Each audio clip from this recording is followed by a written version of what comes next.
Welcome to V4V Music Spotlight, celebrating artists who embrace the new music economy for distributing their music rather than relying on the platforms that censor, gatekeep, and control what you are allowed to listen to and exploit the very creators of the music that they rely upon.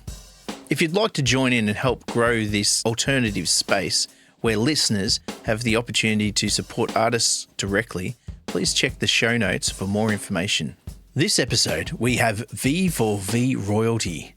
The Doerfels are literally a band of brothers. Performing together since childhood, they have an incredible and diverse music catalogue that continues to grow. Even though the Doerfels are well known in the Doerfel-Verse scene through their music and also their podcast, Into the Doerfel-Verse, hopefully you'll find something new and interesting in our conversation. And for the uninitiated, some great new music for you to listen to and another podcast for you to subscribe. I'd like to welcome to V4V Music Spotlight 3 members of the Doerfels. We've got TJ, Ed, and Ben. Welcome to the episode. Thank you for having us. Yes. Thank you. Thank you for the opportunity. Excited to be here with more Doerfel-Verse enthusiasts. It's time to decentralize all of our emotions tonight. It's not that kind of podcast.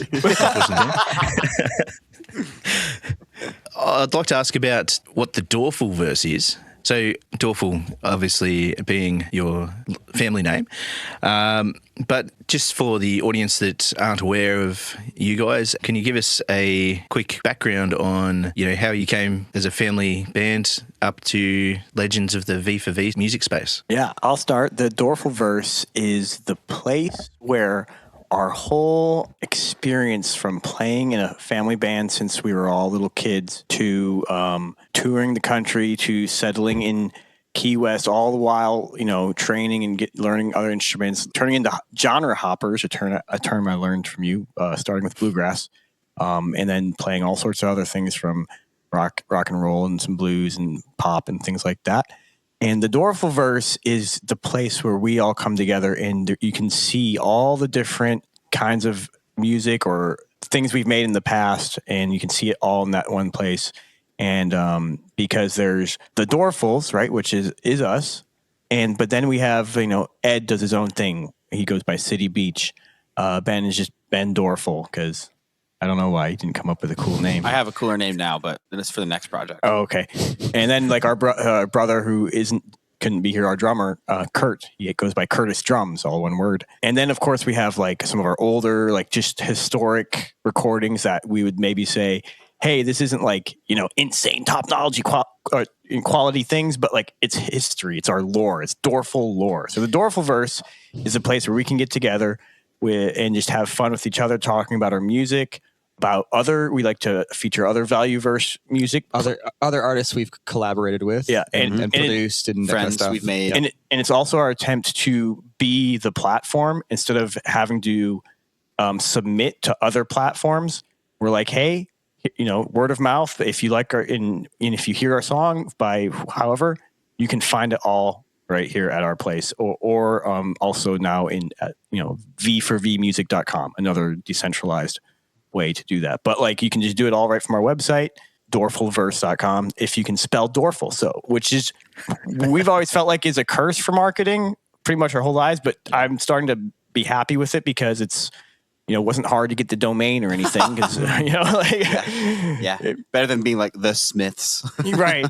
So Doerfel, and it's of German descent and actually means small village, which is kind of wild since I am the oldest of the band and of the Doerfel children, which there are 10 of us actually, 9 boys and 1 girl in that gen. Yeah, and so Doerfel means small village, and that just I guess my parents. We have a small village now. Oh yeah, yeah. There's like 1,000 babies everywhere. I think another important thing is that the Doerfel-Verse is there's no strings attached. There's no agenda. No pun intended. But yeah, so it's not like it feels completely different from the life we used to have, where it was all trying to sell yourself and trying to make friends just to get something out of them. Yeah. And there's a lost art in the music world of just like doing something for what it is. For example, some of our songs on Doerfel-Verse are like so produced. Like we took months and months and months of producing a song, and what came out is maybe what you're used to hearing around the world music wise. Very, very produced, very polished. But we have that, and we also have songs that were like, we spent 1 hour to make a demo, but we were like, we think there's something cool about this demo, and we don't care that it's not polished, so we'll let people listen to it. Yeah, and I guess to try to finalize what the Doerfel-Verse is, there was a period of time for 2 or 3 years, maybe you guys tell me if I'm wrong, where when we moved to Nashville, work on original music, but then like they said, we were trying to kind of cater to the industry so that we could be successful, whatever, in that, the mainstream industry. And they ended up writing, songs that they liked, and then they would be kind of morphed by meeting to Nashvilleize it, is what they call it. Yep. And or what we called it. And so we did end up having a batch of songs of I don't know, I think I came across, after counting it, guys, like 60, 70 songs that you had written. And I would be like, these are, even though I'd show, hey, you guys remember this song you wrote? You never released this one. You never released, like, almost, I think you guys only reached like five songs. Yeah. And they had like, 60, 70 songs. I was like, even though these aren't like your favorite and whatever, they still turn into like high quality music.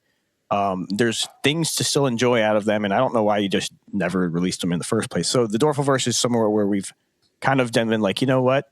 We've had all this stuff. We felt like, oh, that's not a hit song. It's not good enough.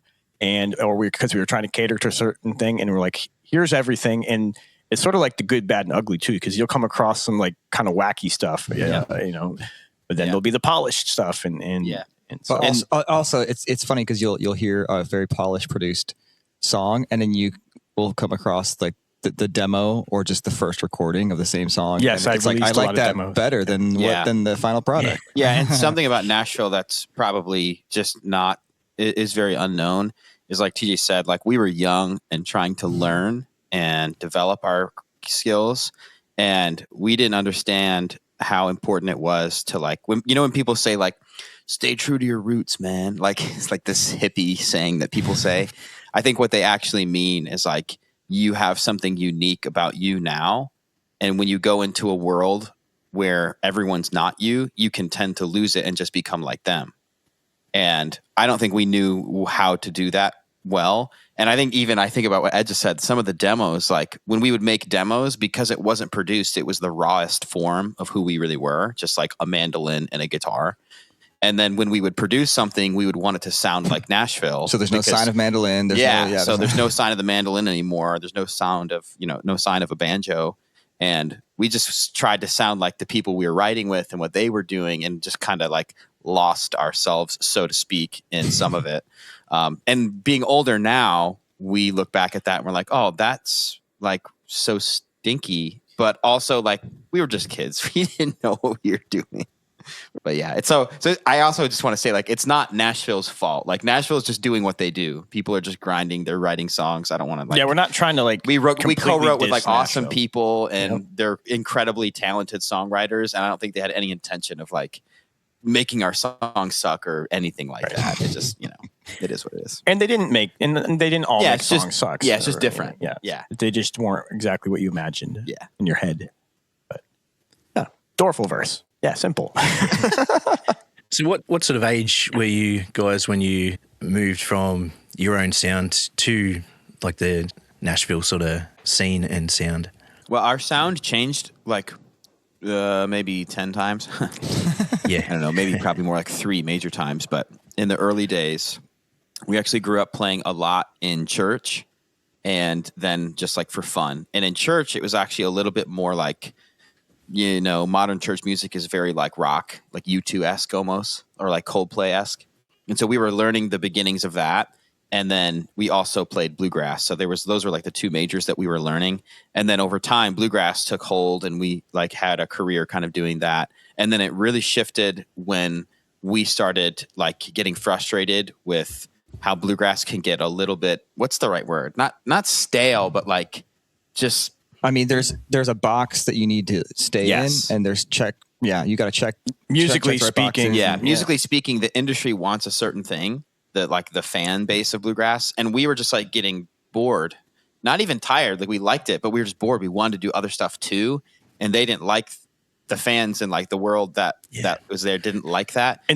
And I will say this was long ago, where I would actually say what we do now is more accepted, like jam grass, they kind of call it, where you kind of, you're playing a bluegrass song and then you start shredding like and turn on distortion, and I think the mainstream people now, it's like the Billy Strings kind of thing. It's like, but we were doing it's more that accepted when it was not cool. Things were way more traditional based, and that was still the people who did the hiring, and so we were kind of like unknowingly, but sort half knowingly, kind of like moving our like. People didn't want to hire us if we weren't going to play the standards. There was definitely tension with our parents because they were like, "Well, we're not making enough money now, and we're not going to eat." And they liked the bluegrass world too, which we did too. But again, just musically, we were growing, and so it just shifted. And then Kurt started playing drums, and then that meant that all of us could start playing electric instruments, which we had already been learning because of church.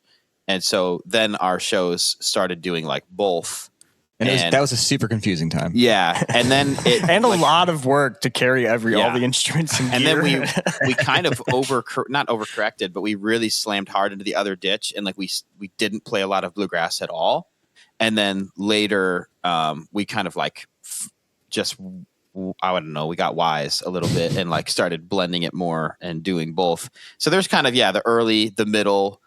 Like rebellious teenager, and then like the more, kind of got wise. Yeah, and I'd say the later years when the Nashville was more like that was 2016, so it's 10 years ago now. Wow, really? Yeah, that's when we moved to Nashville. Another world. Dang, I feel like it was like 3 years ago. What, the world? Yeah, and now I'd say we're at a place where we'd be more okay with just getting together and playing something, and if we like it, record it and let it be whatever people want to call it. Whereas before it was always kind of, we were trying to figure out, not always, but like when we came to Nashville, it was like, okay, we need to put ourselves in a camp somewhere so we know how to market and we know how to, Well, I mean, it was always, okay, are people going to like this rather than do I enjoy what I'm doing? Do I like it at all? Yeah.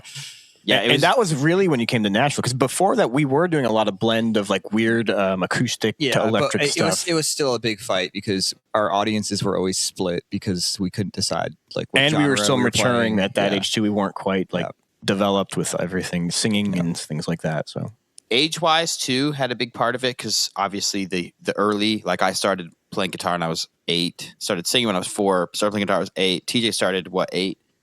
Ed, you started 9. And drums when I was 6. Yeah, almost like pre-10. Most of us did play drums like before anything kind of. Yeah. Actually. So we started playing really early and the bluegrass thing developed. And then we were really like young teenagers when the shift happened, when Kurt started playing drums.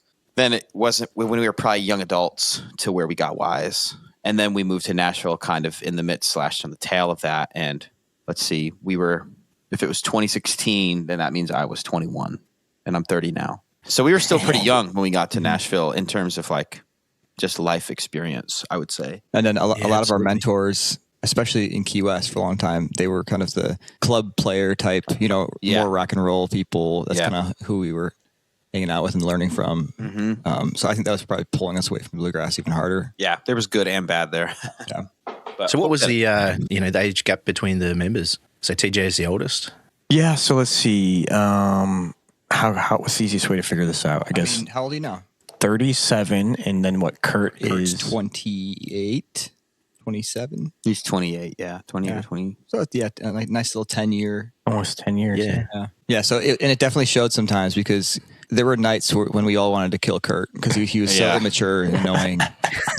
And he knows it, so I can say it. Yeah, he loved it. What about you've started in the bluegrass genres.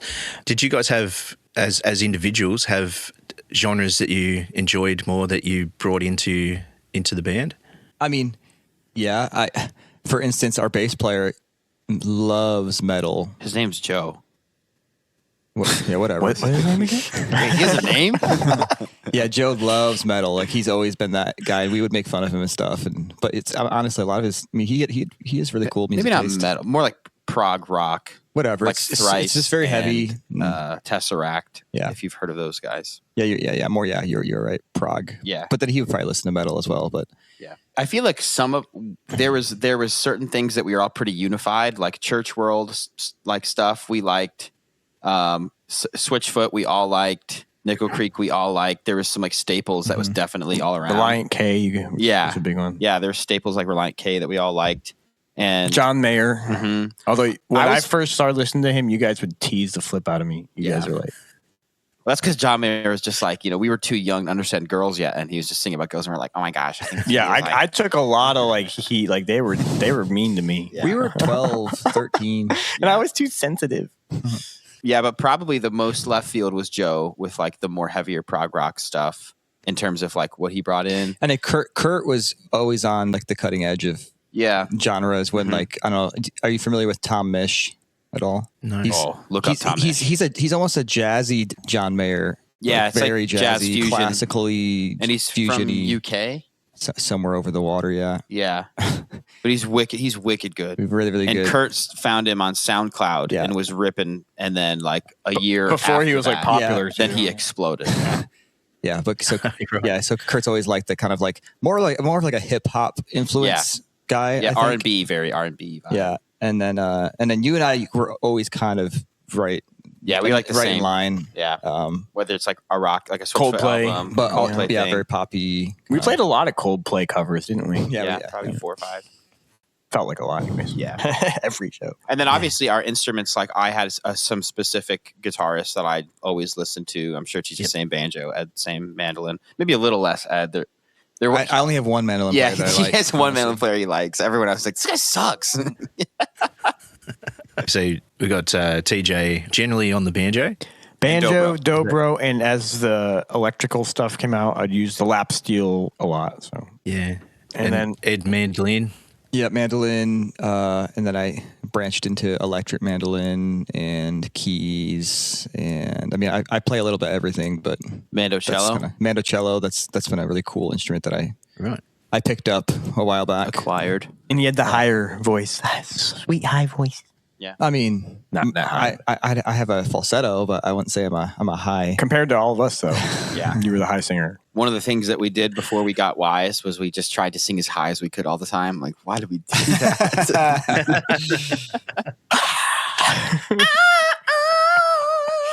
Everyone's like, you sound awful. You're like, no, I sound great. What are you talking about? What are you talking about?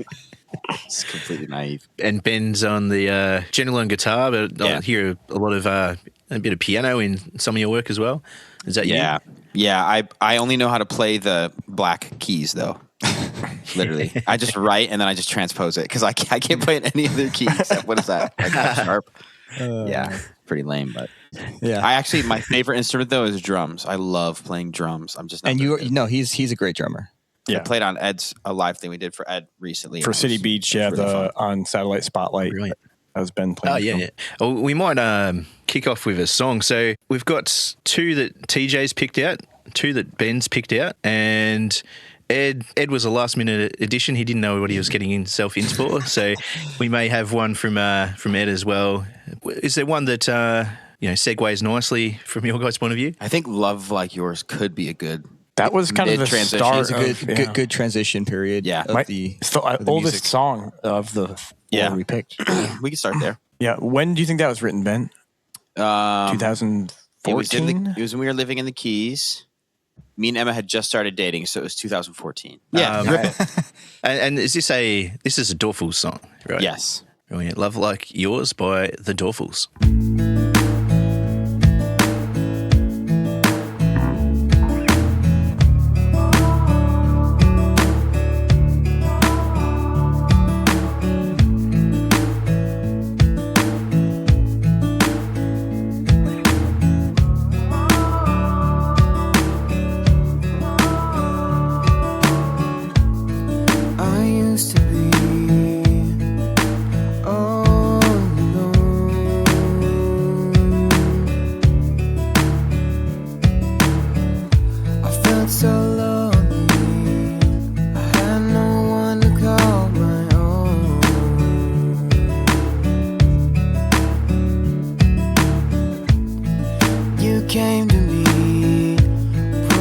Tragedy 1,500 miles away.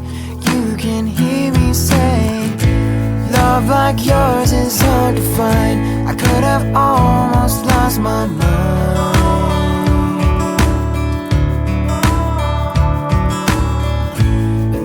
what you did to me. I just can't sing without your melody.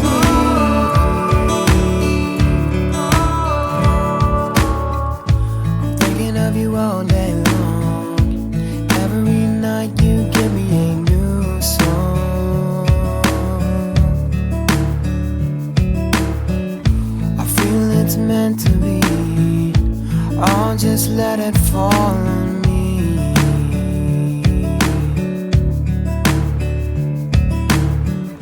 If time is what we need to make you understand and see everything and what you mean to me. Love like yours is hard to find. I could have almost lost my mind.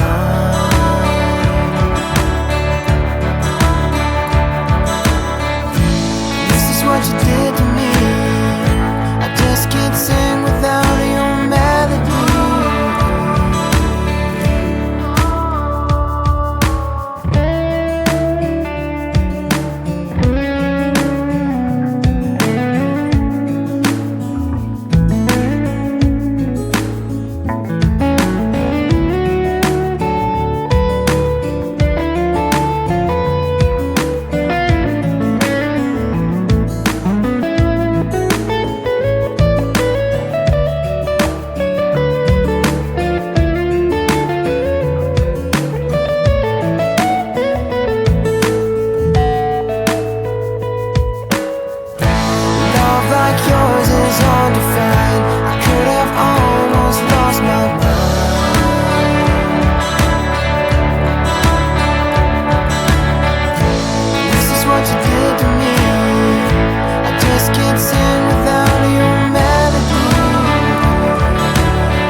Love Like Yours by the Doerfels. And TJ, you chose that one. What's Ben chose it. Yeah. Oh, Ben, you chose that? Yep. Wow. I just like the story around it. It's funny. There's a story around it? Wow. Okay. I don't There's lots of little things about it that I think are funny. Maybe I'm alone, and I'll be like, Well, "You're stupid." Tell us, and we'll see. We'll be the judge. No. So that song lyrically was like the first song where I had a thought that I just wanted to simply like put in a song, and like it felt like I actually did it. Because I was 14, I was only 19 at the time, or maybe 18. I think 19. you're younger than that, weren't you? Whatever, it's close enough. I was young, and yeah, I just hadn't written a lot of songs at all, especially even like a song that I even thought was like any quality. And so lyrically, when I got done writing that song, putting it together, I was like, I actually like this, and it was a really nice feeling. It was a cool feeling to have written something that you listen back to and you go, wow, like a complete thought. Like the whole song actually makes sense together, and so that was cool in the lyric side of it. And then the recording of it was hilarious because, long story short, the church we were going to, it's called the Vineyard in the Keys. Vineyard, yeah, Keys Vineyard in Big Pine Key. Still there today. Our sister is there. She married the worship pastor, and her dad and mom. Yep, our family's all plugged in there. So they gave us this big room, and we're like, you guys can just have that room to like do your music, record, do whatever. And like the room was I don't know how much detail I should go into, but this is the most cringy part. So for like sound absorption, we used some of our old foam mattresses from our bus, and there was definitely pee in those mattresses. Yeah, people would walk in and just like, what does that smell like? Don't worry about it. Oh man. But I think we were immune to the smell because we were around because it we so lived much. in it. And to be fair, it wasn't like, Prevost, like super nice bus. No, it was a no. motorhome, and was our a diesel dad, pusher. Our dad built 9 bunks in the back and found like foam from like an old, like I think our aunt had like worked at a gymnastics place, and there's like old foam from like the pit you jump in from a trampoline, and we just like, so so that's the room itself was just hilarious. That's one funny thing. Another funny thing is like when I listen to that track now, there's so many things that now that I've learned how to produce music for real, I see things that I did and I was like, I wasn't trying to do that, but it's so genius. Like, for example, instead of like recording 2 acoustic guitars and like panning them hard left, right for like the chorus effect, I recorded 1 acoustic guitar, panned it hard, and then I did a clean electric guitar and panned it the other side. And it got the same chorus, but like cooler than just the same acoustic guitar left and right. Another like side note that's just like, I think is like dumb but hilarious is the bass on that song is like this really junky Ibanez like acoustic electric bass guitar. That was mine. Yeah. And like I literally played it as like a scratch take. And then like once the track just got built, it just went out like that. I just never replayed the bass. So how did you actually record in that room? It was straight to a DAW? Yeah. So we had at the time we used a PreSonus Studio Live, which now just like makes me gag. The preamps had like this color that I didn't understand how much it was hurting what we were trying to record, but it was made our lives. We were always fighting it though. Yeah, we were always fighting this like really tinny sound, and it ended up being those preamps because once we got a new console, we were like, oh my gosh, it sounds so much better. But so we were using this really stinky preamp, and the board was doing the conversion itself too. And so we were just going right into a console. It's doing the conversion and just using whatever we had. I think we might have had a few nice vocal mics. Like we had an MXL2 mic for vocals. And I had just started learning how to mix too. And that's another thing about that track that I love is like everything is so uncompressed. Like the vocal is like not compressed at all. And I listened to it and I'm like, I wish it was more compressed, but it also gives the song a character, almost like John Mayer Continuum. That song, that whole album is so like natural sounding. It's quiet. Yeah, it's like quiet and just soft on your ears. And that song has that same thing. And again, I'm like, I was not trying to do that. I just didn't know what I was doing at all. So yeah, Love Like Yours. Yeah. It is hard to find. Like you stumbled upon it. Yeah, it was fun. We could play that one live too. Every now and then we'd do something in the studio, and it was like it stayed in the studio. We're building 1,000 tracks. But when we were rehearsing for that CityBeach show, it was like, oh my goodness, what do we do? Let's just scratch this whole part. Let's not even play this part. Yep. I do remember trying to play that song live, and Kurt on drums and Joe playing bass, they would just rush so much, and it drove me crazy. I'm like, this is the simplest song ever. How are you rushing? So, man. Shout out to all you drummers and bass players who rush. You rock. So you had 5 members at that stage, and I guess there was the Doerfel family band before that. Yep. So it kind of went from like the Doerfel family, which was like mom and dad and like me and my sister. Our sister Kim plays fiddle and sings really good. She's still doing music at the Keys Vineyard. And then as these guys would start coming up, it was sort of formed into the Doerfels, and it started shifting away from bluegrass into like the more modern. And then mom and dad were kind of out because they didn't really do the modern stuff. And then I don't know. I guess there were sort of 3 shifts though, because it was like the Doerfel family, old like traditional bluegrass. Then it was like when my younger brother was starting to get really good, and we could play more like modern-y, acoustic-y stuff. Mm-hmm. And then it went to like pop rock, I guess, right? I mean, that was like the Doerfels. And we tried to change our name at one point when we came to Nashville, because we just kind of felt like the Doerfels is like, what's a Doerfel? Like, and you think DOOR, like, I'm not going to confuse everyone. Like, you think of how to spell Doerfel. If we don't tell you, you will not know. And we were like feeling like that was a battle that we kept losing. Yeah, we changed it once to Super Gels.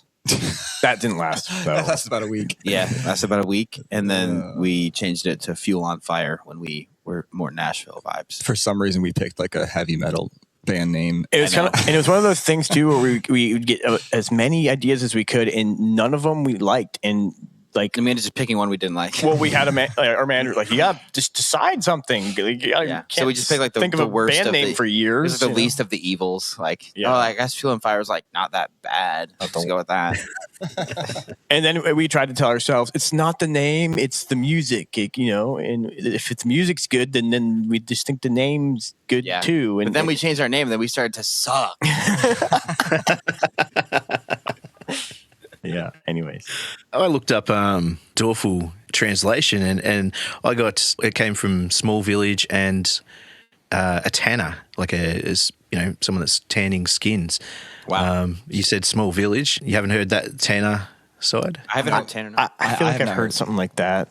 Actually, I'd had a Doerfel-Verse episode about the name origin, and I feel like I remember saying something like that. And I don't remember what episode it was. It was earlier.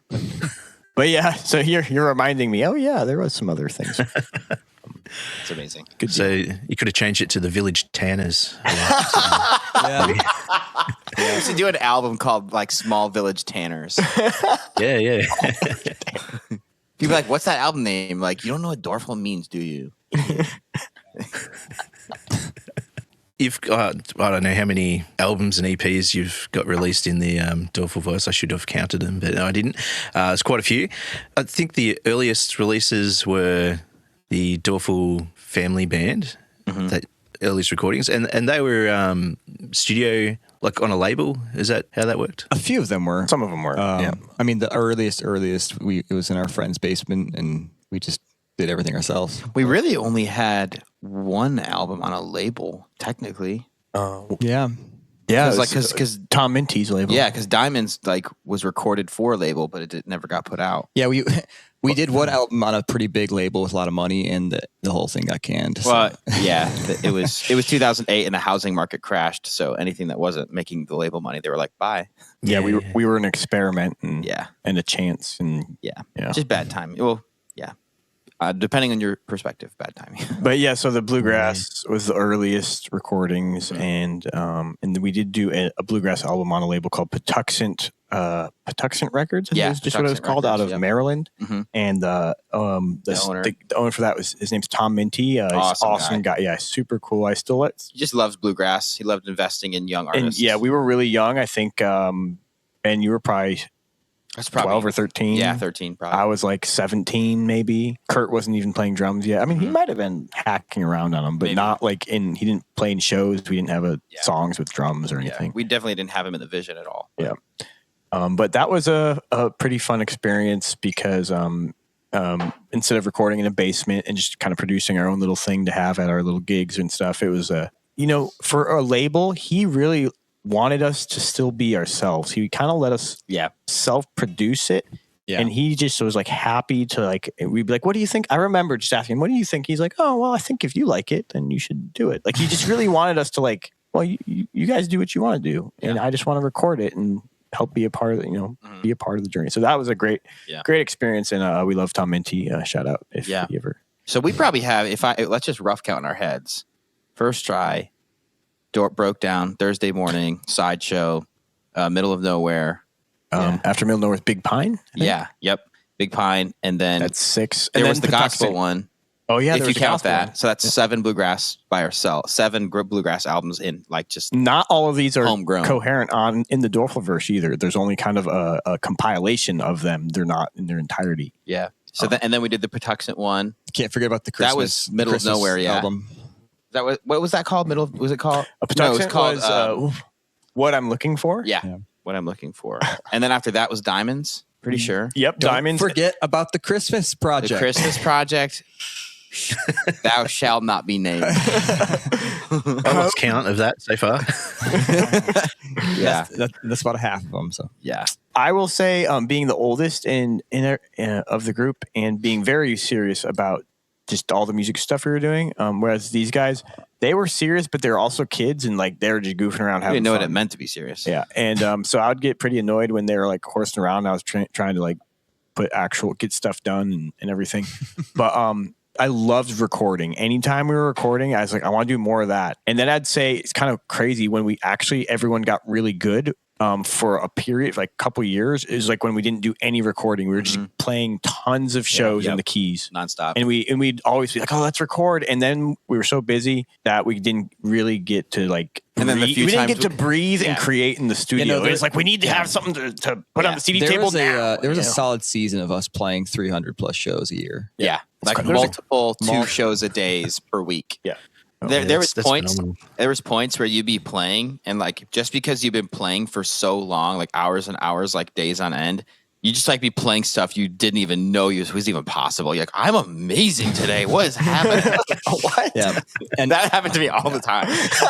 And then I'd like go try to practice later, like after not playing, and I'd be like, how did I do that? I didn't know what I did. Yeah. And in that season, we weren't playing like an hour at a time. It was like 3, 4, or 5 hour. Yeah. Like 3 to 5 hour shows. We would do a bunch of sets. Yeah, because at a venue, and they were in settings where people would sit down and eat and have a beer. Or we whatever, were like background music, but also like putting on a show, and so they'd like pay attention and love it, and they'd kind of like the venues would hire music to try to pull people in so that they'd sit down and eat, and the venue would make money. And so they hired us because we were had a lot of pull, a lot of It was interesting. I was like, what's up with these kids? Yeah, and it sounded okay. Yeah, we were decent. Yeah. We used subs. That a lot of people liked that. A lot of bands down there didn't use subs, so they just sounded like tinny. I don't know. Yeah. Stinkiness. Gotta have subs if you want to be a real band. Yeah. Move on to another song. Is there any? I didn't ask if there was an order you wanted to. Let's do So Far Away, and then Ed can talk a lot. I don't know if I'll talk a lot, but I'll say something. Let's rip it. So Far Away by the Doerfels.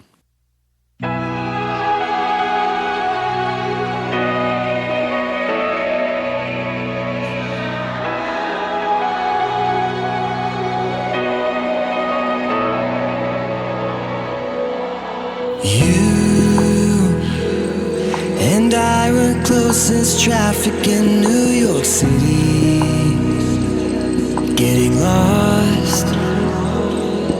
I didn't care as long as you were with me.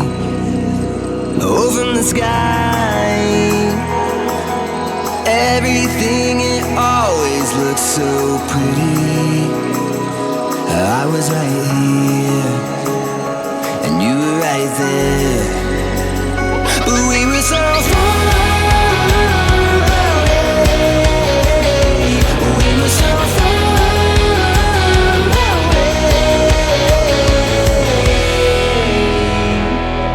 We closed our eyes and kept on smiling and pretending it was easier than facing what we both knew was ending.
by the Doerfels, and I'm always drawn towards music that's got a bit of surprise, and that time signature change for the chorus and the bar of 2/4. It creates a sense of urgency. So yeah, I really appreciate that kind of stuff. Who actually picked that song? TJ did. Yeah, I did. Why did you pick the song? I've always just liked the song. I thought it was one of their better. So, like I was saying, they had like this vault from the Nashville, right? Nashville time, we call it, and that was one of my upper favorites. And I wanted to hear. So I kind of keep the Doerfel-Verse alive because these guys kind of like, yeah, we sucked, whatever. And I just, so a lot of these projects on the Doerfel-Verse, I compiled and managed and went through, and they were just, singles, demos, lost to the wind. And we've put stuff out there, and people have really liked it, and we've seen from the boostograms and things throughout the years.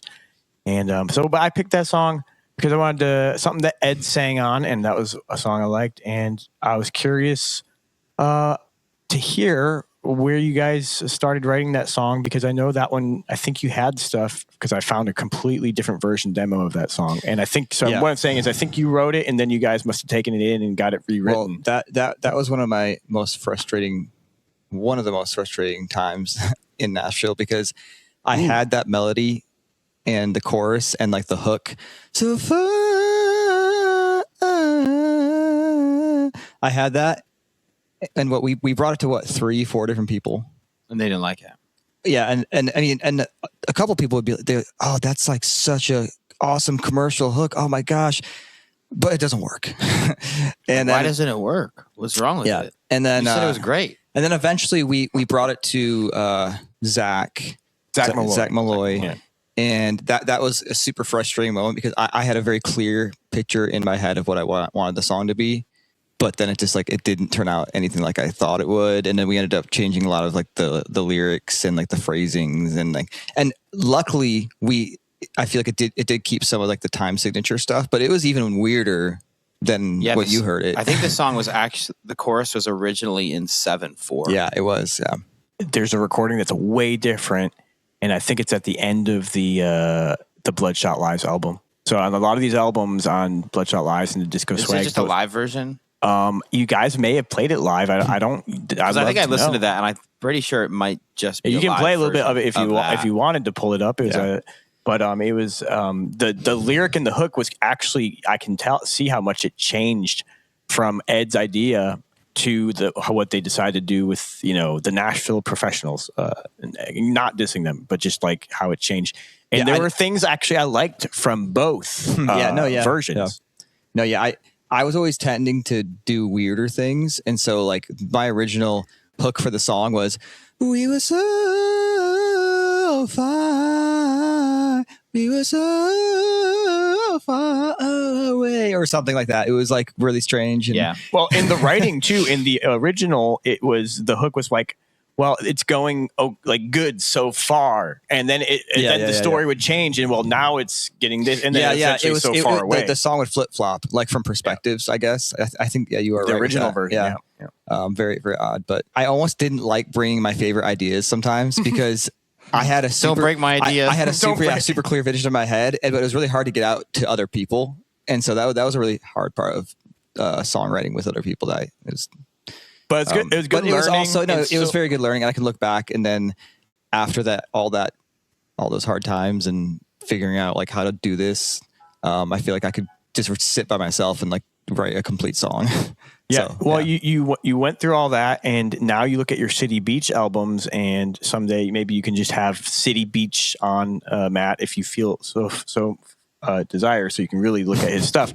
But like, his CityBeach stuff is very unique, and you can tell how Ed really just follows his idea, and with him just creating it pretty much by himself in his studio and just layering and doing the whole thing, he can really take it where he wants to go. And then I never like to repeat anything, and by that I don't mean like, oh, the chorus never happens twice. I just mean like my ears don't want to hear, even if it's the same thing, I want to hear it a different way. Yeah. What's the point of playing a chorus the same time? It's the same every time. Yeah, whereas like, when it's Nashvilleized, that. like that one was, like you had the same chorus, like, a couple times. You just had it repeat so it could be catchy and people could sing to it or whatever. Let's just copy and paste. Yeah, all the day. Hold, alt, click, and drag. But yeah, anyways, I picked that just because I wanted to see what these guys thought. So that was cool. Thanks. Yeah, I have listened to the CityBeach stuff and noticed what you've just been mentioning, and I do appreciate that. I guess that mindset. It's really cool. Thank you. Did you want to play a little bit of the early version? Do you have it, TJ? Yeah. I've got it here. It is very you got different. it? Yeah. Yeah, go ahead, play some. Yeah, let's listen to it. Let's try to get through once through. Go. Yeah. Try to get through once. I don't remember this at all. It's rough. It sounds like me on drums. It is. Yeah. This is a demo. Live piano though, that's nice. Have you ever seen a girl so fine? She makes your heart beat right on time. Working at the cinema, saw her in line. I said, hey, pretty lady, won't you be mine? We both looked into the sky, saw the glimmer in each other's eyes. Through our wishes and a shooting star. This seems pretty great, so far.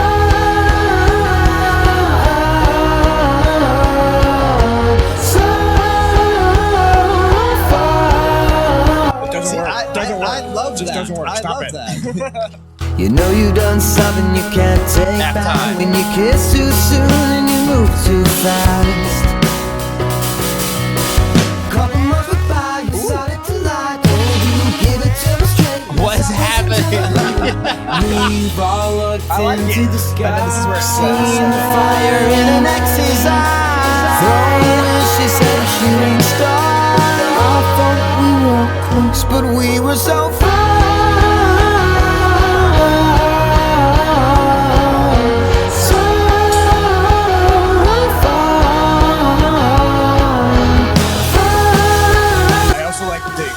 The guitars are more gnarly.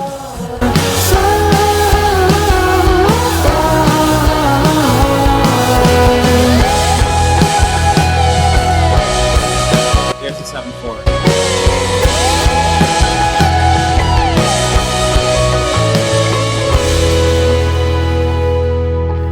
Oh, this love I thought we had, ups and downs, good and bad. They showed me what I don't want to be, why you weren't meant for me. So depressing. Wow. And why we're so far. This is why we're so far. I can't help but think Coldplay during this melody too.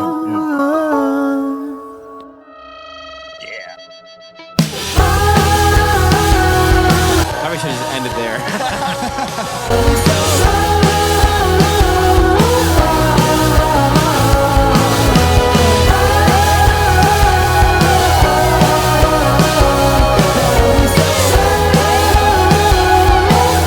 Not gonna lie, the other one might have a nicer production, but I think that track is super interesting. Yeah, it's more interesting. Super interesting.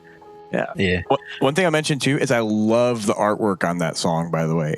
Not all the art has a ton of effort into it, but if you look at both versions on our website or wherever you look at V4V Music, it's a real picture of the guys in I think it's New York City, right, guys? And that is Times Square. Yes, Times Square. Yeah.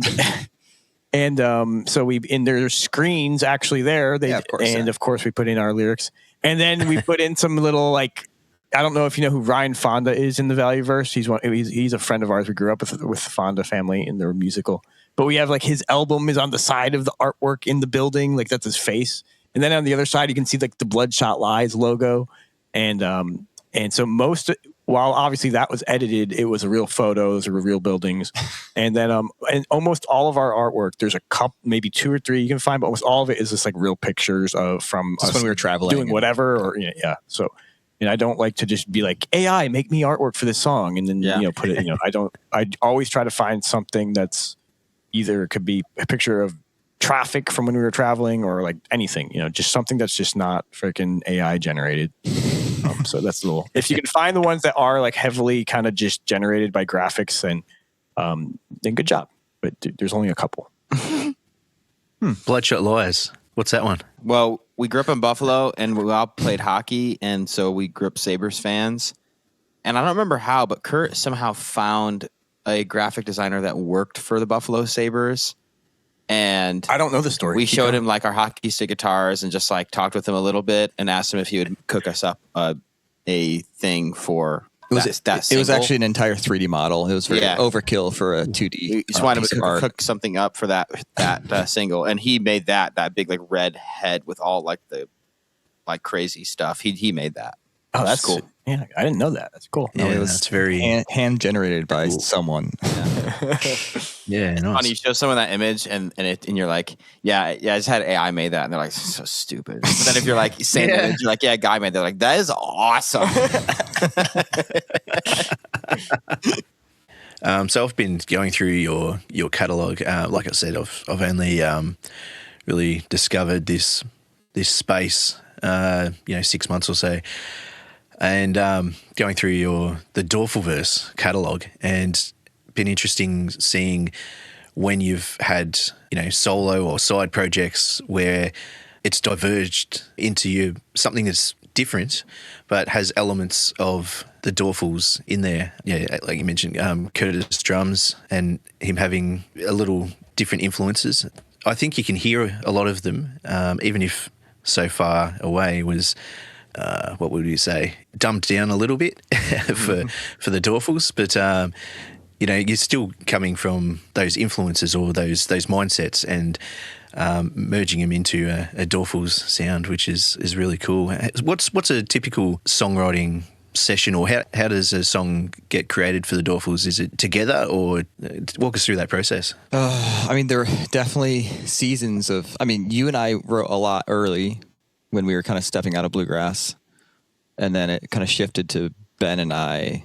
I think we probably had the longest run of just writing together. Yeah, we would. You guys did. The longest time it would be I would come up with some melody and a hook line, and then Ben would come in and we would try to ride off that, and we would just sit in the studio and we would kind of just start producing the track or the demo. We liked writing as we we always like to write and then produce the track and see where it took us instead of writing out each verse and chorus. Instead of sitting there with just a guitar and just writing all the words. So it was never like, oh, let's just write the whole song on a guitar and then we'll go and record it and produce it later. That was it was always that was the exception. Yeah, it was always kind of produce it as we went, because we just thought that was more fun. Yeah. To kind of just have it start like coming alive. We didn't really have. I wouldn't say that we ever really found like a butter zone or like a key way to write that worked like the best. Like perfect example is like me and Ed would write, and then we'd go to Nashville and we would co-write with one or two people. And then, like, I remember one time we wrote in Nashville all day, and then we came back where we were staying with my cousin, and Kurt was there. He didn't go to the right, but he was just there. And me and Ed wrote this song, and we thought it was pretty good. Like, song's pretty good. And then Kurt was like, I was just messing around with this thing, this, like, I guess it's a song while you guys were gone. And then he played it for us, and we were like, that is way better than what we just wrote in Nashville. Yeah. And it definitely bit us in the butt because we didn't really have a solid process. Like a couple times we would go into it right, and then the guy he would ask us, hey, what do you got? What do you want to write? And it would be at the end of a week of doing like 2 writes a day, and we're like, we got nothing, and I got nothing to give you. And then he was pissed. And you remember that? No. Okay, well, it happened, and it was a really awkward situation. And some of the guys, I'm not going to name names, but some of them they would want you to come in with like a half made demo song, basically. Yeah, and it just felt a little odd. And then like they get to take. They just want to jump on your thing. Yeah. And that's one of the times. Talk numbers a little bit, because they would, when you guys would go right and you're the nobodies and they're the Nashville cats, they would get like 50. They would get 50, and then Ben would get 25. You guys would have to split it smaller and everything. Like yeah. Which like made sense as a nobody in a sense, but like what's weird about music is like I actually saw they might be doing this more now, but like if one guy writes like the line or the section of the song that like makes it the section that makes everyone love the song, then like technically he should probably get like a little more royalty. Maybe not like tons, but like you can kick him like an extra, 5% or something, because he still has that idea with other people in the room. Like they're all working off each other. There's like collaboration and so many things that go into it. But yeah, it's kind of weird that like the way it works, it's like, well, you're nobody and I've been writing songs forever. Therefore, like, even if you write, like, I don't know, if we went in and wrote Fireflies and like had the song 80% done and they added like 2 lines and then the song goes number 1 in like 10 countries and they get like all the royalties, like that's dumb. Like that's just dumb. When you've done those Nashville writing sessions, how much do you feel that changed what the song may have been if you'd kept exploring it and developing it on your own? Probably half. Half of them, they probably, like, we had the song far enough where they kind of helped us finish it. And so it stayed pretty true. And then the other half, like, kind of like So Far and maybe a few others, they would, like, take the best parts or the parts they liked of our idea and then, like, turn it into a whole nother song. Like, What We Are, they did that. Yeah. Oh, yeah. I had a whole song written called What We Are about my wife. And then it turned into, like, this other thing, which I like what it turned into also, but it was just weird how it's like you had a whole song and then it turned into a completely different That's not song. what I meant. Yeah. I didn't mean to say that. And then it's like, so wait, can you have both songs? Yeah, then? no, I mean, is that allowed? I feel like we probably should have did that. Just start to split songs. And why is there a made up rule book where this says you can't do that? Yeah. If I already had a song and we wrote another song off of it, Exactly. Like, then the old song got dissipated. Like, no, just do them both. Yeah. Yeah. So probably half to answer your question. Let's put the next track on. So what have we got left? Sing for You or Sing Don't for You? Forget Me. Don't Forget Me Don't is Forget Me, yeah. Don't Forget Me would be pretty- on track with the timeline we're running. it's We kind of went early and then like Nashville vibes, and that's still in. Sing for You is much later. That Sing for You is straight value verse. So Oh, cool. And is this a Doerfels song as well? Are they all the Doerfels, or is Sing for You, that's Ben? Mm-hmm. Yeah, Yeah, I've released that as in a couple different places. But since Ben is such a, you can't really have the Doerfels without Ben, and really. So like he has his little solo album, and he did that song by himself. But I felt like I didn't want to limit the reach for people to hear his song if they were just listening to the Doerfels. So I put it on an album of the Doerfels too. Oh, right. So that's why you'll see it in a couple places in the value. and it'll sound like the Doerfels essentially. Yeah, because Ben is the Ben and Ed are kind of the gurus, and Kurt with beats and stuff, but of what the modern Doerfels pop songs are. So. I did find out a little confusing, I'll say, as I was going through the website. Yeah. Hang on, what's going on here? That's why there's the podcast and this podcast, and and you can boost in and message in and all sorts of stuff. We'd love to interact with people that find value in our music, as I'm sure you do as well, Matt. So, yeah. Absolutely. And a shout out to the music player you've got on your website is really slick, and it's an awesome idea. It's just there's no missteps in the catalog there. It's all gold. So that's I'll all have Chad. the link. ChadF, a executive producer of the Doerfel-Verse, he made that. Shout value out ChadF. value for value. He was enjoying our music and just finding what we were doing somewhere? so inspiring, and his plaque's on the shelf because we have to rehang them. Yeah. But he made that for us, and we could not thank him enough. And I was looking at it. The only thing I'll say is, like, I was looking at it the other day. I was like, it'd be cool if I could. All the albums they say when I posted them, right? But they're not exactly like the years. But some of them they're not really actually accurate to when we did make them. Like, because they're showing because these are all posted in a RSS feed. And so they're all saying the year of when I made the feed, and I should make a way to make it clear. And maybe in some of the bios, if you look at the bios of the albums, I say when they were. But when you are looking, and if you're like generally, if I look at a band's albums and I'm kind of looking at the years, I want to see their first, older stuff. Mm-hmm. A little confusing, but it's not a huge If you're going deal. for that data, it might be Yeah, if you're going for that. Yeah. Anyways, I didn't. I'll stop talking. We can listen to Bunny Don't Trail. Forget Let's Me. go. Just before we listen to that, I might just mention to anyone listening. So this is decentralized distribution of music. So it's hosted on your server, indexed through an RSS feed, and most of it, all of it, is also published to the podcast index. Yeah, that's like the directory basically. So all the apps know where to find it. Yeah. Yeah, so you can listen to everything through the website, which is all your music, but because it's through the podcast index. Any app that's looking at that can also play it and boost the music, communicate directly with the artist through a boost message. And I've been really enjoying Stablecraft.app as well, which is another ChadF music player, as well as V4V Music.com, and Fountain.fm is another one that's good and works on everything. Yeah, and for artists, if there's any artists listening out there, or you like to write songs, a way you can make an RSS feed based thing that's decentralized like this is through another ChadF creation, musicsideproject.com.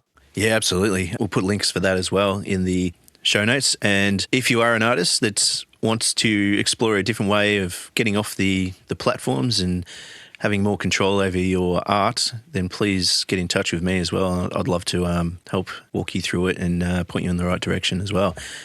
But let's put on Don't Forget Me by the Doerfels.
Way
Don't Forget Me by the Doerfels. And I love that refrain during the fade out. That's really cool way to finish the song. So, sorry, this is a song you chose, Ben? Did I get that right?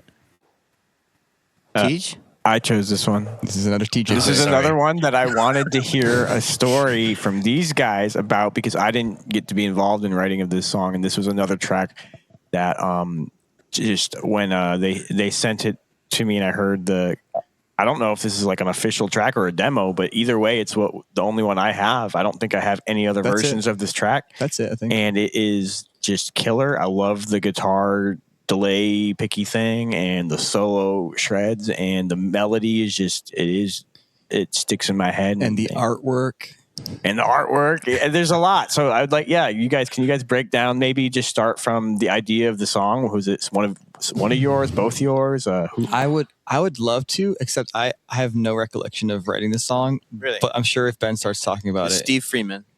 Does that ring a bell? I mean, I know Steve Freeman. Yeah, I just don't. I got to write with him with you guys a few times did, too. yeah. Okay, yeah, heck yeah.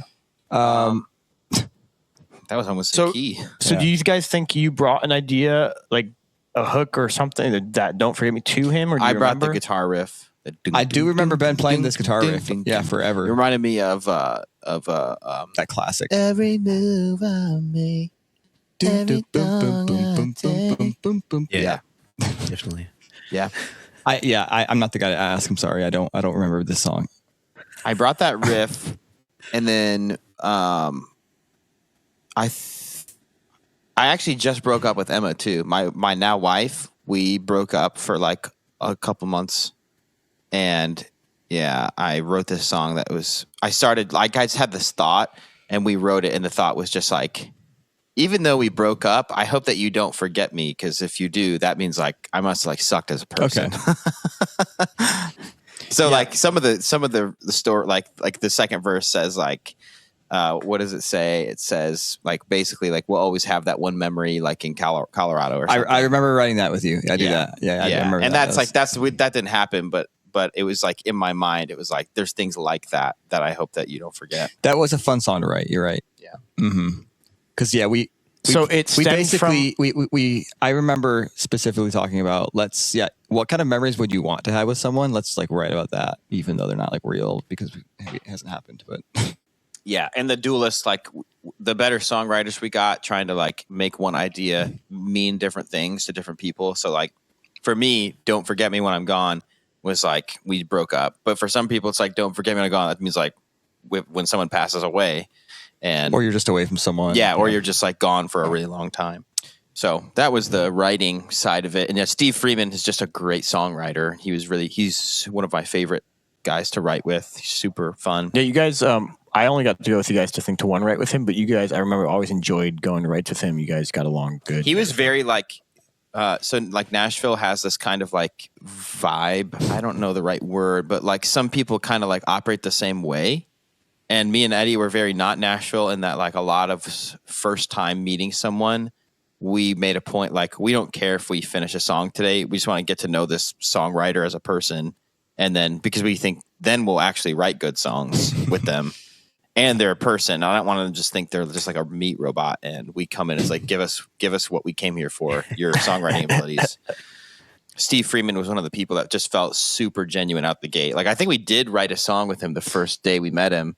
But it was because he was so genuine out the gate. Yeah, no, we'd spend most of the time just hanging out. That's what it felt like. Yeah, it felt like we were hanging out primarily, and a song was just being like created in the background. I mean, Bunny Trail. There was one guy. The first time we went to write with him, we didn't even pull our instruments out. We didn't write one lyric. We just talked the entire time, and he unloaded like his entire life on us. It was like really fun. It wasn't funny, but it was like kind of crazy actually. Yeah. He was going through some stuff and it was like, we don't even know this guy, and then we became really good friends. Yeah. We wrote a good song together. Eventually. Yeah. So yeah, that's the lyrics coming together with Steve Freeman. I had some ideas. And then the first like funny thing to me that I think about in this track is the acoustic guitar, like the main guitar is our manager at the time. I think we flew in this time because I didn't bring a guitar. And he was like, yo, you can just use I just have like a Taylor, like some basic guitar.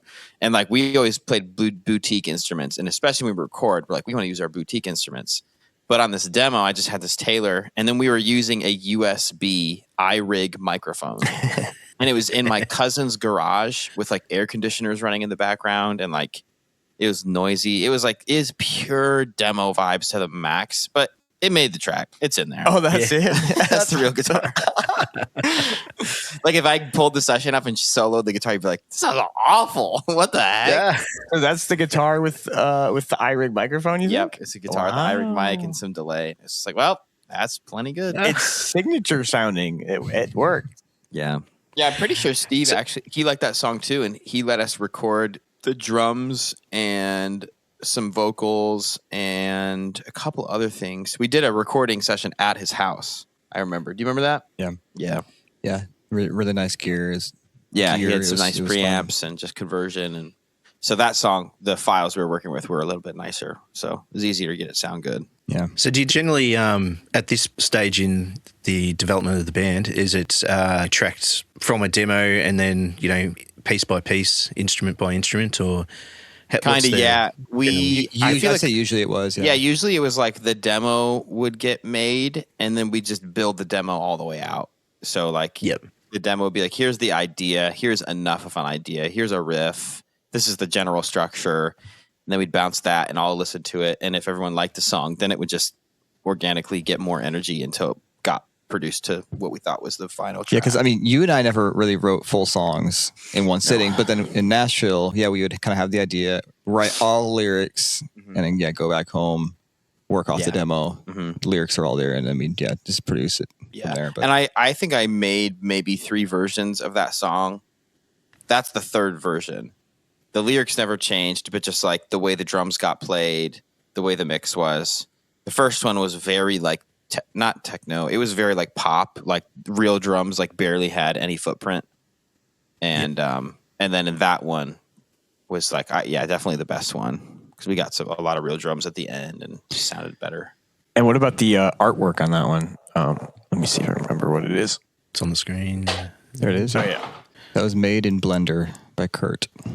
In a blender, like in the kitchen. Sounds like cats in a blender.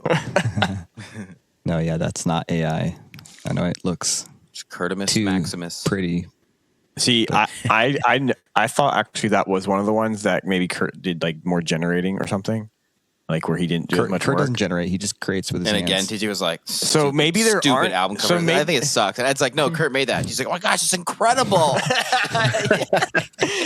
Maybe there's not any that are. Well, there's really probably a couple. Not many, I can't think of any off the top of my head that are just like something slapped together, like graphics. Unless you made it. Yeah, I mean that's what I'm saying. I can't think of most of them because I've tried to stay away from that. Hey, TJ wrote with us in Nashville, once or twice probably with Steve, right? And we wrote one of the most banging songs. Which one with TJ? I don't remember. Come Back to Me. Oh, you guys loved that track. I was never that obsessed with that. I loved that song. I have a good story from Ed's first record, his first EP. There's a song called "Safe." One thing I'll say about these 3 songs is that, and I don't know if you noticed it, but they all go together. Yeah, I like to. It's actually like one song. So on the original, CityBeach EP with 3 songs, it's all one big song essentially. This is the first project that I was actually proud of the mixing, and on Safe, the snare just like hit so hard in the mix, and like in that time, like there was still like a little bit of question mark in the mastering world of like how loud do you make a track. Everything's starting to get normalized. Like what should you do? And I just like bit the bullet and I was like, I'm not going to master this track that loud so that in the mix the snare is so freaking loud. And I love how it came out. It was awesome. Yeah, no, but I have a tendency to write long songs, and so with this project I just thought to myself, the songs are just not going to end. Let's just go into the next one and continue the thought and a lot of the melodies and stuff. So, but yeah, you can play it again. I'm sorry if you want. Sure. Go ahead, DJ. Let's play some of Safe. I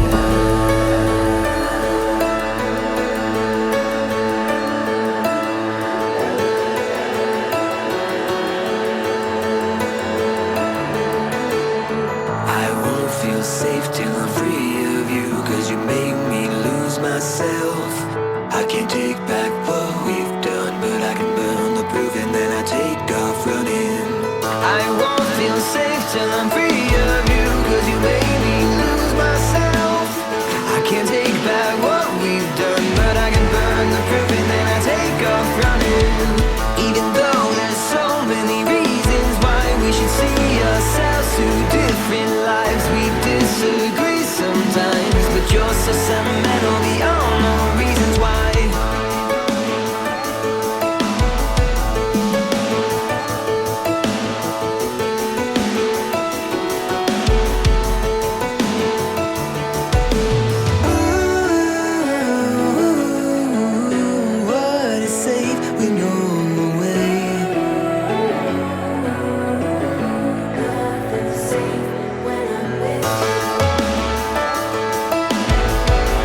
you keep me running.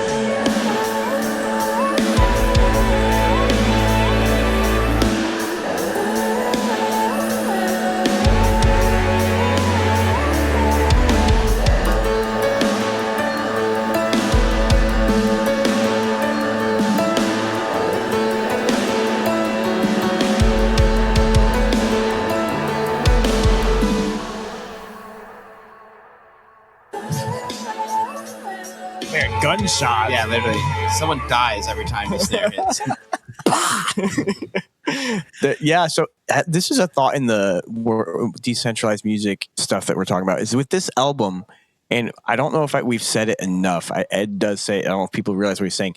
These 3 tracks are supposed to play together without any silence in between them. They flow together. And in the Value Verse, I haven't really addressed it because I haven't cared to. Yeah. But if we wanted to be picky and other people found it would be nice, or if I mean, me and Chad could probably even, or not really me, but Chad could probably even be like, oh, we can just make no split between, it just the autoplay it's called blends. gapless. Yeah. Gapless. Thank you. Yeah. Thank you. Yeah. Good job, mixing engineer. No, I remember when Adam played that, he was like, on Boostergram Ball, he made fun of like, what the heck is with the ending of that song, Doerfels or something. I'd have to find exactly what he said. But I was like, no, you don't understand. It's supposed We're to not flow. dumb. You're dumb.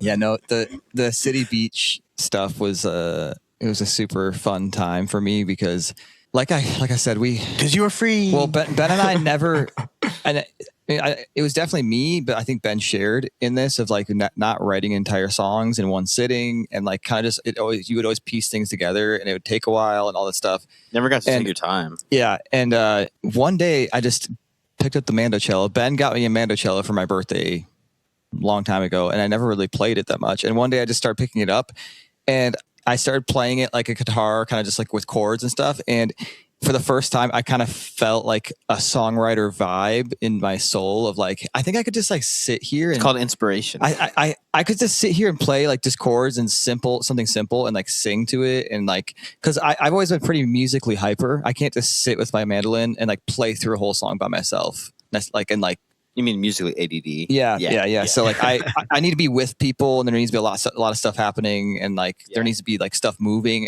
It's been always hard for me to sit and just let's just sing through an entire song. Yeah. And if you don't believe that he's musically ADD, let me pull up the Logic session for these songs. 150 tracks for the just to start with.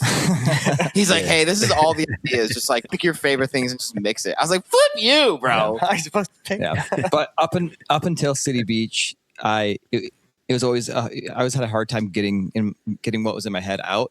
But when I picked up that mandocello, and I was sitting in the studio just on some off day, and I started just kind of working on my own track, just playing that thing. And I don't know if you know what mandocello is. It's a mandolin, but tuned like a cello, so it's like a lot lower. It's mandolin, mandola, and it's big. It's almost looks like a guitar. There might be one more, but I'm not sure. Mandocello. It's like mandolin's tiny, mandocello's huge. But it's like kind of like that twangy guitar sound that you hear in a lot of the City Beach stuff. That's a mandocello. But yeah, it's almost like it has a sitar vibe, but warmer. Little bit of a twangy. sitar-y sound, yeah. But yeah, no, those songs just kind of wrote themselves because I don't know, just it was all the mandocello. It was the dragon inside of the dragon cello. The stinking thing has these dragon inlays all over it, and so we started calling it the dragon cello. So I do think it's possessed or something. I think it has so much history. It's made in Vietnam. Like, come on, it's got dragon inlays all over it. Like, what? It's magical. Yeah. But with those songs and that song too, like I started not caring if things rhymed because in Nashville it was all about rhyming, like what the meaning was, all this stuff. And with this whole project, it was what am I feeling and what do I want to say, and just say it and not like overthink any of the lyrics. And then it was probably like, do I feel like vibing in this musical area for a little bit? You know what? I do. I am going to go there. Like every single song is basically if the other you round it up 4 minutes or more. The first one's 5 minutes, the other one's 4.5 minutes, and you really go on a journey on every song and everything. And I'm always on an adventure to tickle the ears, and so I mean I have like unlimited different instrument packs, and I have a pack called Ethnic something. Talk about in the DAW, right? Yeah, in the DAW. It's ethnic something. It's just like all these weird instruments you've never heard of, and so I'm always just trying to layer a billion textures on top of each other and whatnot. But that's kind of. And then I go to mix it and I use one. And then you go to play it live on the Spotlight, and you're like, oh, what do we do? But I don't have a didgeridoo. Yeah. But I mean, I love blending the mandolin with strings, especially. That's like one of my favorite things to do. Eddie, that's a good point. And if you want a segue, what he said about writing and just like I feel like as a songwriter, which I don't consider myself a good songwriter, but I enjoyed writing the most when I did what Ed did, and just like, I'm just going to say what I want to say. I don't need to sound like Nashville or like, what's Biebs. Yeah, Biebs, whoever. Like, they are just saying what they want to say, and or we don't really know if they are or not. But like when I started doing that, that was the most fun. It unlocked writing. And the best example of that is honestly the other song we picked, "Sing for You." So like when we stopped playing professionally in 2019, it was for a lot of reasons, but one of the byproducts was like I don't know if there's anything in your life that you just like hate, whether it be like maybe a news outlet or something, but like we hated music. I literally hated music. I never listened to music for fun because I hated music. Like we played music for a job and I hated it. And then so of course we're not writing, we're like not doing anything cool. Sup, J-Dog. So when we quit, then we got normal jobs, and then COVID hit, which was a huge blessing that we had normal jobs already.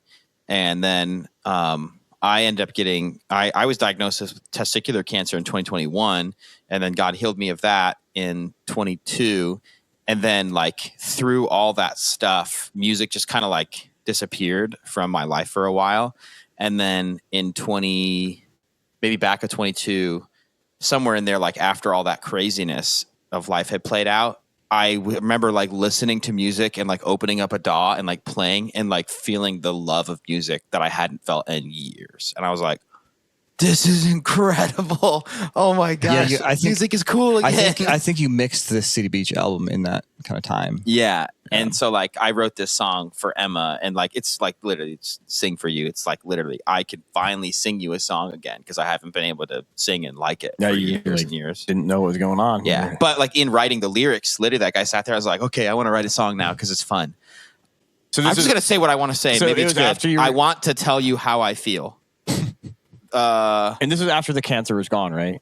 So you had a more positive outlook. Yeah. And then the chorus is like, I can finally sing for you. It's not rocket science. Not complicated. Yeah. That album, it seems like a very, very personal insight into your world. It's self-titled, yeah? Might be. TJ. So again, because these guys write songs, make songs, and never like do anything with them, Ben would send me all these songs he was writing, and he's like, I'm like, dude, that's really good. You should do something with that. I was like, yeah, I'm just having fun with it. And he didn't do anything. So I released and picked and tried to put them in the songs in an order and did everything. And he didn't even, I made the artwork. I did all of it. It's basically TJ's album. I just like played it. No. It's just TJ's the distributor. I packaged it. He's my packaged manager. it. and it's like, no, this is really good stuff. And some of the songs, he's like, that's not really done. And then he'd never finish it. I'm like, no, it's good. I like it how it is. I mean, you're doing what you've always done. Way back in the day, 2005, probably 2004, 5, 6, 7. TJ would sit up in his bedroom, packaging like CDs, like compact discs with printing it out, cutting it out, putting it in. I haven't thought about that in so long. Burning the discs, and like that's how we would sell CDs, sell stuff. Literally. Yeah, we'd order the cardboard sleeves. Yeah, I was like 17, burn them, stick them in. Like I was like 16, 17, and I think it was like mom was like, he needs to be doing more school, and dad was like, but there's always time for school. We're saving so much money by doing this ourselves. He's like, TJ, you get in there, you make those cardboard sleeves, you make us some money. Meet the quota. We need 500 by the end of the day. Yeah. You're 200 short of quota. What are you doing? You're not sleeping tonight.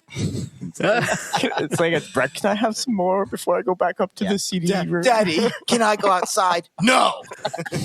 No, it wasn't like that. But yeah, so these guys, along with like again the Bloodshot Lies album, just for some insight, the all the albums we have on our website, most of them are things other than the Your Chance album, which is we're like half proud of, half like still kind of we felt like we were still learning our craft then. But that album I didn't do anything with. That's how we all made that one together. But everything else is usually they just had all of these 80 songs, and I was like, these songs I feel like belong together. These songs I feel like belong together. Anytime I would try to reach out and ask them, they're so busy. Usually I wouldn't hear back unless I kind of pestered them a little, which I'm sure they didn't actually mind. It was just they were too busy. So I was like, I'm making the executive decision as the eldest Doerfel, and I'm just going to do it. And so that's how a lot of this stuff came out. Otherwise, you guys wouldn't be hearing any of it. That's one of the things I like about decentralized though, is it's just like I can make music and then like not give a flip what happens. It's like, it's cool. I'm not worried about it. You can publish the music without permission, even the people that wrote and performed the songs. Well, and the way we make music now in our podcast and in the Doerfel-Verse is we're not like, oh, we need to do this because we're in the industry and we need to make sure we have our streams and our socials and all this stuff. It's just very organic. Yeah. If you like our music, this is the music some of it we haven't made because we loved it. Like you've heard some of the Nashville songs, but at the end of the day, I'm like, it's still good music. And then they came back around and started loving music again. So really, it's a huge journey of music and life that we've been on since we were little kids playing music. And so you get to experience this whole variety and as it continues, the ever expanding Doerfel-Verse with like my son and my other kids playing and then of course these guys and us still trying to make music when we can. And yeah, I have an entire CityBeach album cooking right now. So whole new one. Excellent. Yep. But yeah, Sing For You and that whole album of Ben's, he's got some songs I love so much on there. Emma Rose track, Night Shift, Honor You. I mean, he's got some really cool tracks on his self-titled album, I guess just Ben Doerfel is what I just called it. And so yeah, Sing For You was one of those that was so good I had to put it in one of the Doerfels album and in Ben Doerfel's album because I didn't want it to get missed. So like we can do it in the Doerfel-Verse. Anything goes. Yeah, exactly. Oh, brilliant. Do you all have separate studios that you're demoing in and working from, or do you generally get together to work on a single system? Or I have my own little mini studio set up, and yours is probably the smallest setup actually, but you do the most. But I get a lot out of it. Yeah. And Ben has a nice setup at his house, a nice kind of mixing room. Yeah, it's pretty treated. I built a mixing room. It's good for recording like one thing at a time. Not as big as this studio. Yeah, it's garage, not as big. But yeah, then this room served great for like Ed's live CityBeach thing. It was like perfect for that. So yeah, the different rooms have different purposes, and we can meet at any of. Well, we've gone upstairs and I've recorded on your stuff and you're sitting at your desk. I'll record anywhere. I mean, all my stuff is recorded literally anywhere. Nothing's treated. I just make it sound like I want to. Yeah, it's this day and age. There's really good plugins and like there's so many ways around the problems of like you used to like not be able to record any quality at all unless you went to a studio, and this it's just not like that anymore. Well, and Ben, you always tell me this because I'm not as like up on all the tech, but he's like, just use your ears. If it sounds good to you or acceptable to what you're doing, then just go with it. Don't even care about what. I mean, Stinking Queen on Bohemian Rhapsody is just like, we think this sounds cool, and everyone's like, you guys are stupid, and now it's Bohemian Rhapsody.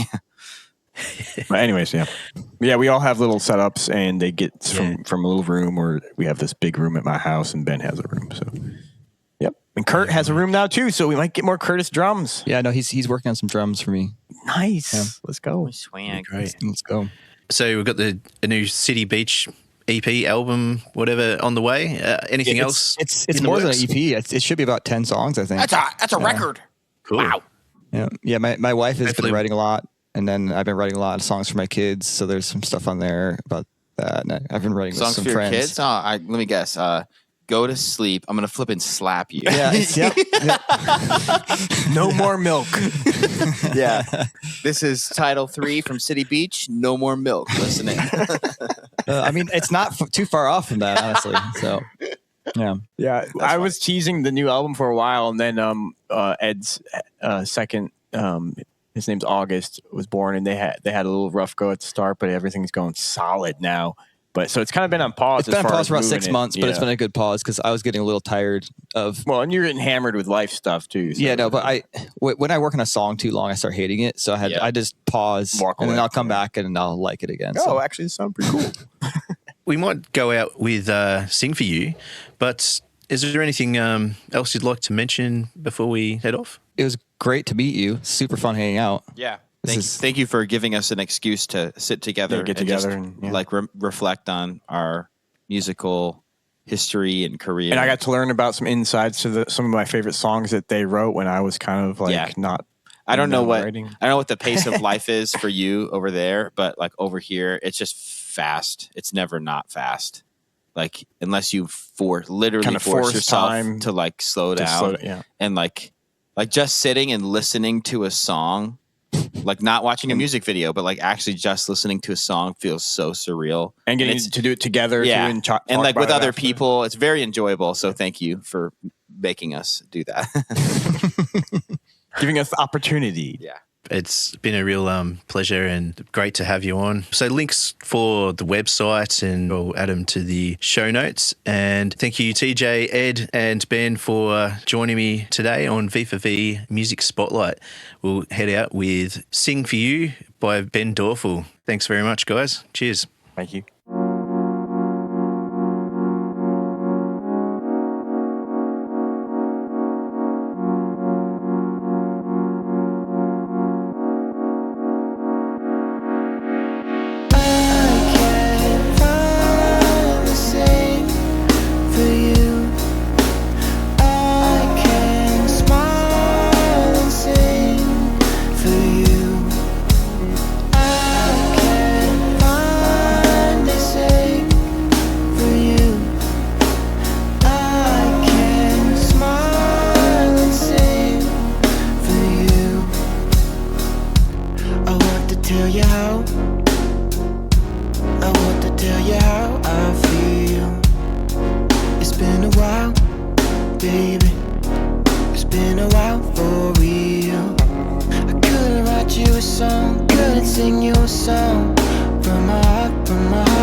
Feeling down, you know that I've been down for real, but Jesus showed me how, yeah, he showed me how we made a deal. He took all of my shame, he died to clear my name, and now my heart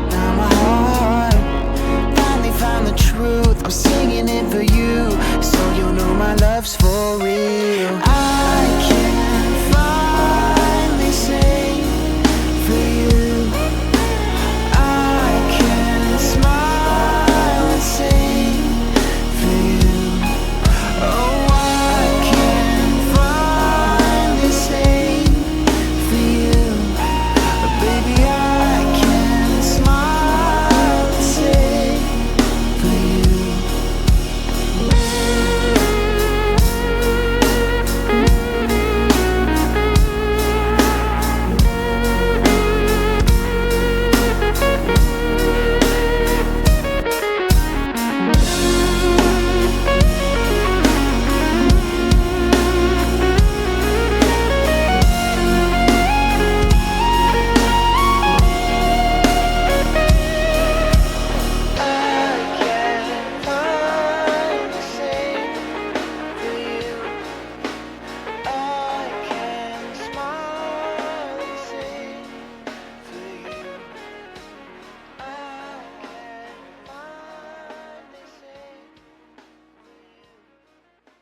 Hey, I hope you've enjoyed this episode of V4V Music Spotlight with the Doerfels as much as I have. Please make sure that you check out their podcast, Into the Doerfel-Verse, and all their music. You can find that on any modern podcasting 2.0 app and any podcasting 2.0 capable music app. Check out v4vmusic.com, Fountain FM, another one I've been enjoying lately, stablecraft.app. And that's stable and then craft with a K, RAFT.app. Links for all those will be in the show notes, but also make sure you check out their website, Doerfel-Verse.com, which is DOERFEL, verse, VERSE.com, where they have all their podcasts and their music available in one place. They are the platform. And it's great to see people moving away from these big platforms and creating the indie web. That's the name that I just recently heard, and I love it, the indie web. And while you're there, make sure when you're listening to their music or their podcast that you send them a boost, and you can send them a message which will go straight to the guys. And there's no middleman taking a cut, which is the way it should be. Listeners supporting the artists directly. And you can communicate directly to them with a boost message. And of course, this is another Value for Value podcast. I appreciate anyone that's listening and returning value in some way, just like our boosters from last episode who sent through a boost message and returning value from the value they received from last episode. So a special shout out to Sir Libre, as well as V4VMusic.com. He also created a tool called Libre TSK, the split kit, where I can put the music in, and while the music's playing, if you send through a boost, 99% will go straight to the Doerfels in this case. And during the show, we'll split the show.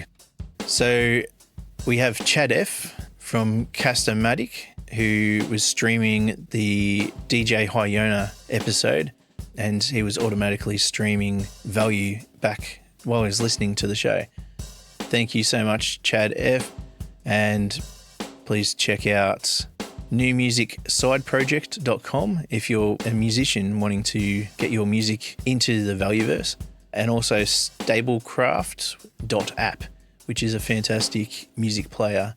Then we have Henrik Flyman, and Henrik is also a fantastic artist who has really jumped in and embraced this independent way of doing things. Yeah, make sure you check out some of his stuff. But he sent through a boost from Fountain, and that was to the DJ Hyona episode, and it was to one of his songs, but I can't see which one because I haven't quite got my setup here working for that yet. But he sent through his trademark 3 guitar emojis. Thank you, Henrik. Next, we've got Aaronofessex. Aaron is from New Music Nudge Unit, who is doing some absolutely fantastic stuff over in the UK with the Value-Verse, V4V, Indie Web, whatever you want to call it. He's doing some really good work over there. Please go and check out, there's some live performances that were live streamed and recorded. Yeah, he's bringing on a lot of bands and fantastic talent from the UK into the Value-Verse. And Aaron was streaming, so automatically sending value back to us for this show while he was listening, and that was through Fountain. And he's also sent through a boost to the DJ Hyona track Ripple, and his message is, "You want to be careful calling a song Ripple around these parts, lol."